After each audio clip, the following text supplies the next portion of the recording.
Estamos recebendo aqui no estúdio Eziel Inocêncio. Ele é ex-diretor da União Nacional dos Estudantes, foi presidente do DCE da UFPB, diretor da Uni, e está lançando um livro de crônicas autobiográficas. Não é a droga, sou eu. A gente conversa a partir de agora com ele. Eziel, bom dia, bem-vindo à Band News FM. Bom dia, Cacá Barbosa, Cláudia Carvalho, Jamarri, que está aqui no estúdio, Léo Asfora, meu editor. Estou lançando um livro mesmo, Cacá. O que conta esse livro? Crônicas autobiográficas. Que relatos você traz nesse livro? O livro é uma tentativa Ele é resultado da minha busca por explicações sobre o porquê que eu me tornei um dependente químico.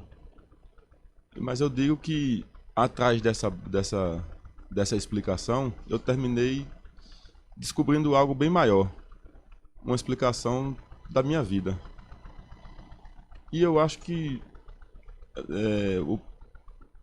todas as pessoas passam pelo processo que eu passei, de seguir caminhos na vida de forma inconsciente, movido por sentimentos que a gente nem percebe que tem. Você era dirigente de movimento estudantil justamente naquela época do movimento dos caras pintadas ali, aquele movimento que ajudou a tirar o ex-presidente Collor na época, e nesse período, liderando esse movimento, passou alguns anos fora do movimento estudantil e em seguida você começou a consumir drogas, como álcool, drogas lícitas e ilícitas, e se aprisionou a esse vício. Então a partir daí é que você faz essas reflexões nessas crônicas no livro que você escreve, Não é a droga, sou eu. Essas reflexões eu fiz durante 10 anos que eu faço tratamento no Recife, numa clínica. Eu, no momento, inclusive, estou internado, mas faz 10 anos que eu comecei a ir para essa clínica. E lá o tratamento é baseado no autoconhecimento. Então, o objetivo é que a gente se conheça e entenda por que é que ficou escravo de uma coisa. E foi nesse processo que eu me analisava e também escrevia. E surgiu o livro nesse processo. Cláudia Carvalho. Existe uma máxima, as pessoas dizem, evite a curiosidade, porque muita gente vai por curiosidade para saber como é determinada droga e acaba ficando dependente. Como aconteceu? Como é que você experimentou pela primeira vez a droga? Foi isso? Foi por curiosidade? Olha, eu, como o Cacá falou, eu fui militante político durante uns 15 anos da minha vida. Nessa época eu bebia muito, mas não era dependente do álcool. Por quê? Porque eu tinha uma coisa que preenchia a minha vida, que era a militância política. Aquilo me preenchia. E o álcool era um simples instrumento de diversão. Isso não atrapalhava a sua vida? Não. Depois que eu me afastei da militância política, por alguns motivos, aí foi que eu fiquei só com o álcool e a cocaína. Aí sim, eles passaram a ter uma importância grande na minha vida. Porque ficou só eles. Não tem... O movimento estudantil era tipo o sentido da sua vida era o movimento estudantil. A partir do momento que você se afastou, a vida perdeu o sentido. Seria mais ou menos isso? Seria essa metáfora que a gente pode fazer? Olha, é isso mesmo, Cacá. Tem não sei se vocês já ouviram falar, que tem uma experiência que foi feita no século passado, né? Por cientistas, que eles botavam um ratinho numa gaiolazinha e botavam água com cocaína. E o ratinho tomava aquela água até morrer, até ter uma overdose. Mas quando botava esse mesmo ratinho numa gaiola com brinquedos, com fêmeas, com comida diversificada, enfim, com outras coisas, ele rejeitava a água com cocaína. Ele preferia as outras coisas. Uhum. Então, Por isso que o nome do meu livro, o título dele é Não é a Droga, Sou Eu. Então você acha que o grande problema, Não em é a tese, não é a droga, mas algo que leva você a buscar esse vazio preenchendo na droga. Isso, porque a grande maioria das pessoas, Cláudia, tenho muitos amigos que usam álcool, usam cocaína, mas não ficaram igual a mim. Eles usam e param. E tocam a vida. E param e tocam a vida. Não são como eu. Não são dependentes. Então por isso que eu digo, não é droga, porque a mesma droga que eles usam, eu uso. E eu fico preso naquilo. Uhum. E eles não ficam. Então a resposta está no indivíduo. Por isso que o nome do livro é Não é a Droga, Sou Eu. São indivíduos que têm já, como eu, têm alguma dificuldade na vida. E quando conhece aquela substância que tem um efeito imediato, fica aqui dali, preenche, substitui a própria vida. Eziel, em que momento você percebeu que estava dependente? Porque tem muita gente que faz uso de entorpecente e acha que não está dependente, né? Que está, enfim, está curtindo apenas. Mas o que é que levou você a entender que você não era apenas um usuário, mas que você era dependente químico? É muito boa essa sua pergunta, Cláudia, porque tem muitos amigos meus que às vezes me perguntam, tu acha que eu sou dependente? Na clínica lá onde eu faço tratamento, eles dizem que os dois principais sinais de uma dependência é a falta de controle e os prejuízos.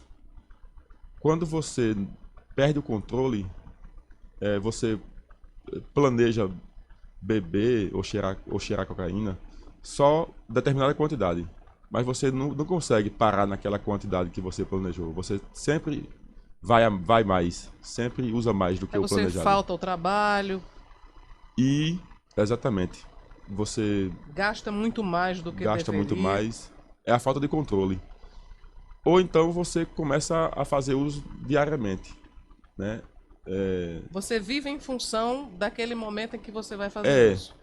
Tem gente que faz isso, que usa diariamente, mas trabalha, funciona. Mas a partir do momento que ele faz todos os dias, é um descontrole também, né? Porque não consegue viver sem aquilo. Agora, existem etapas, né? Nesse processo todo. Existe a etapa de você saber que está dependente e existe a etapa também de você aceitar receber o tratamento. Né? Porque são duas etapas distintas, né? Você reconhece que tem um problema e depois é que você aceita ajuda, né? Como é que foi esse momento? Foi quando eu vi os prejuízos, né? Eu comecei a ter muitos prejuízos. Gastava muito dinheiro. Aliás, eu gastava todo o dinheiro que eu ganhava. Isso foi há 10 anos, né? Há 10 anos atrás. 2013. 2013. Foi quando eu fui me internar a primeira vez, 2013. Tá. Eu estava tendo muitos prejuízos. E sempre usando muito mais do que eu planejava. Aí quando eu percebi isso e eu comecei a estudar sobre isso, eu percebi que eu estava dependente, que eu não tinha controle, que eu não conseguia usar de forma controlada. Fisicamente isso te trouxe prejuízos também? Não, fisicamente não. Era psicologicamente mesmo? Tinha depressões horríveis depois de cada uso. E comecei a faltar trabalho na segunda-feira e fazia dívidas, gastava todo o meu dinheiro. E ainda fazia dívidas, tinha que sair correndo atrás de amigos para pedir dinheiro emprestado, para cobrir as dívidas. Aí... Sofreu alguma ameaça por causa das dívidas? Não, porque meus amigos me ajudaram. Eu fiz muito empréstimo. Eu conseguia, aos trancos e barrancos, pagar os compromissos. Mas aí eu vi que eu pensava assim, eu vou tomar só uma cervejinha e vou para casa. E não conseguia ficar só naquela cervejinha. Aí eu entrava na cocaína e passava o final de semana todo e emendava, às vezes até a segunda. Aí eu pensei, bom, já que eu não tenho controle, eu não vou usar mais. Eu não vou tocar. Uhum. Mas quando chegava na sexta-feira, dava uma vontade enorme. Aí quando batia aquela vontade, eu pensava, só uma cervejinha, depois eu vou para casa. Mas não conseguia. Aí eu resolvi me internar.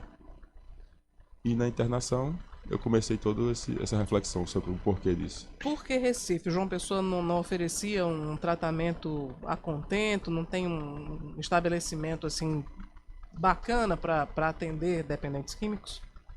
É porque essa clínica é uma clínica fantástica. E só tem ela com esse perfil. É uma nova abordagem, então. A abordagem dela é psicanalítica. Certo.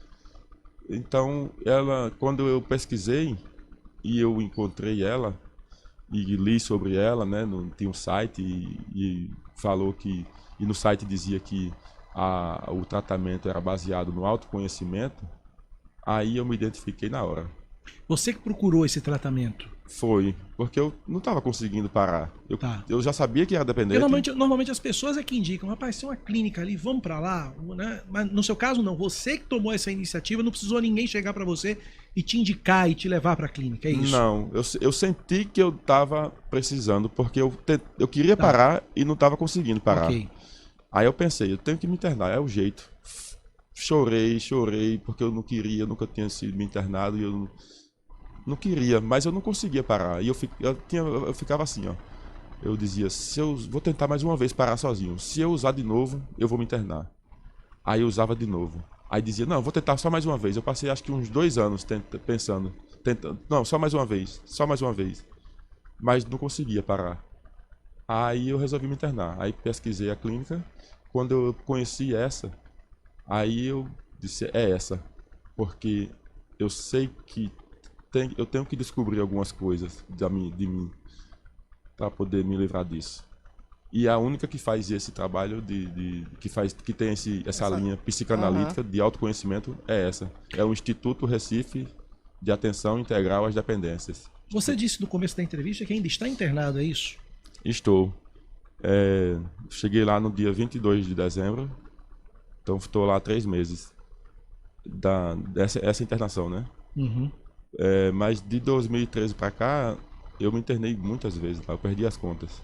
Eziel, a tua intenção com esse livro é compartilhar a tua experiência, é ajudar outras pessoas que passem pelo mesmo problema, evitar que pessoas enveredem pelo uso de drogas, pela dependência química. O que é que você espera com esse livro?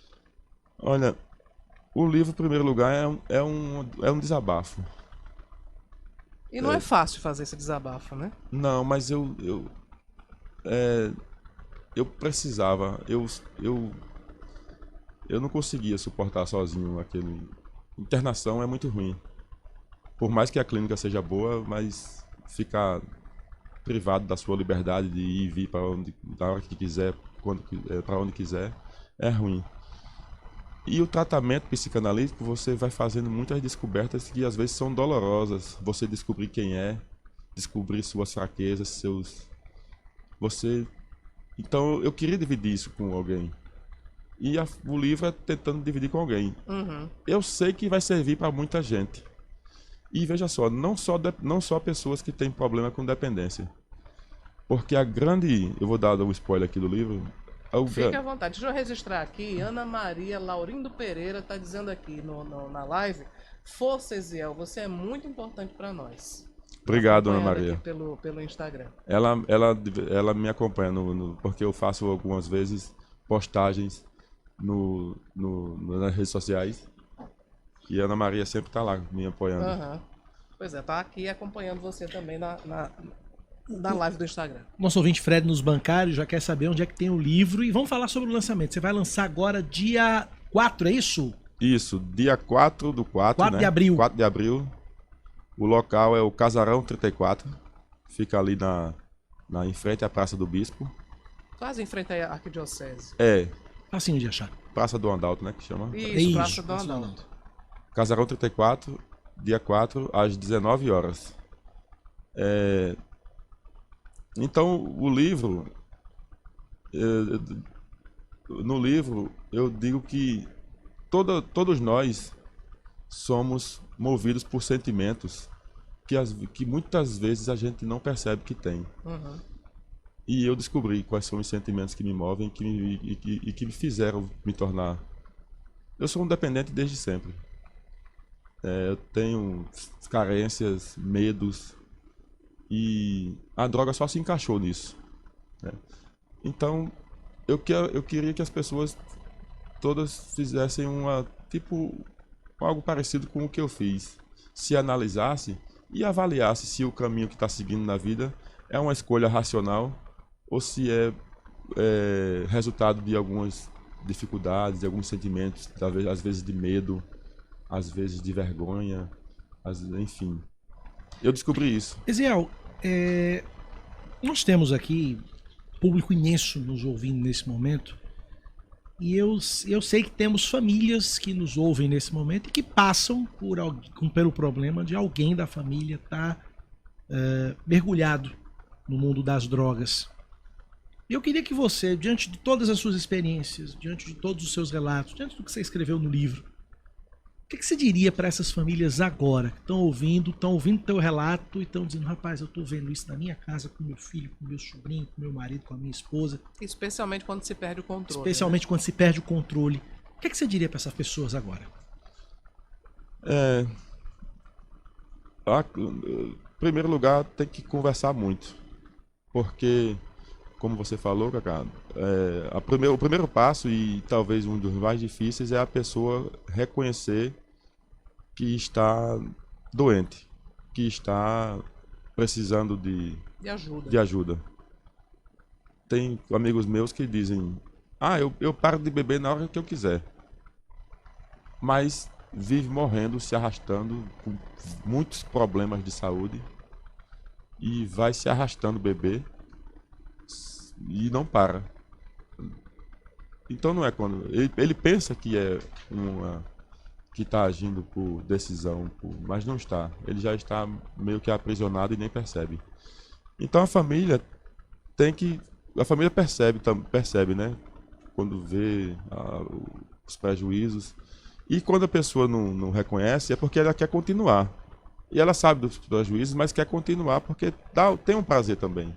Tem, no mínimo, um alívio. Chega uma vantagem. Então ela não vai reconhecer que está tendo prejuízo porque ela quer continuar.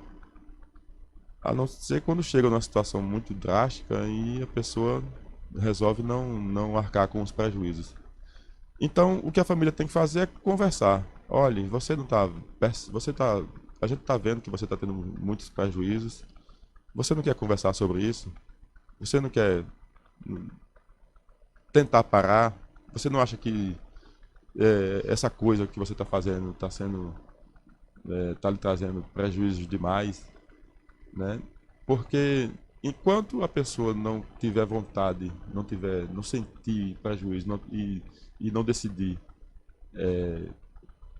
dar um fim àquela situação, romper aquela relação, ninguém vai fazer isso por ela. Então, a sua opinião é que, por exemplo, uma família que recorra a uma internação compulsória, que é algo que hoje, de vez em quando acontece, a gente ouve muito falar sobre isso, a internação compulsória não seria o caminho para tirar alguém das drogas? Não é o ideal, mas às vezes é necessário. Uhum. Dizem, lá na clínica onde eu me trato, dizem, às vezes quando a pessoa está colocando em risco a vida de outras pessoas ou a própria vida, é justificada uma intervenção involuntária. Uhum. É um recurso, um último recurso. Mas o ideal é que a pessoa vá voluntariamente, né? Aí, portanto, Eziel Inocêncio, lançando o próximo dia 4, o livro de crônicas autobiográficas Não é a Droga, Sou Eu. Lançamento no Casarão 34, 4 de abril, 7 da noite. Nosso Jean-Marie Nogueira vai estar lá, vai ser o mestre de cerimônias. Também vai ter um shows, guitarrista Juana Gonçalves e Seu Pereira. Olha só. Juana, além de cantar, vai tocar o cavaquinho. Não, Cacá, Oi. Seu Pereira não, é só... ela é integrante do grupo Seu Pereira, tá. Entendi agora. Tá certo, é isso mesmo. E ela vai tocar o cavaquinho dela, a Juana, que toca com o Seu Pereira. Uhum. E vai tocar acompanhado do violonista Irá Garcia. E ela tá lançando o primeiro EP solo com o single Marinheiro. Dia 4 de abril, estaremos lá. Eu, pelo menos, vou terminar o Brasil Gente, vou pra lá prestigiar porque eu acho que é um relato que precisa ser conhecido e ser lido por muita gente. Eu já conheci Eziel, né, de outros Aham. ambientes, né, no ambiente profissional, na verdade, e não sabia do problema que ele enfrenta, né? Vamos lá prestigiar Muita esse força. momento. Ah, E obrigado. é importantíssimo esse relato que você faz, compartilhar. É um momento extremamente delicado, eu imagino não foi fácil, mas é necessário para ajudar também outras pessoas. E obrigado Parabéns por ter pela sua vindo, coragem. sucesso Obrigado. e sucesso na vida, sucesso no livro, sucesso no tratamento. Obrigado, Cláudia e Kaká. E eu me sinto muito honrado com a presença de vocês.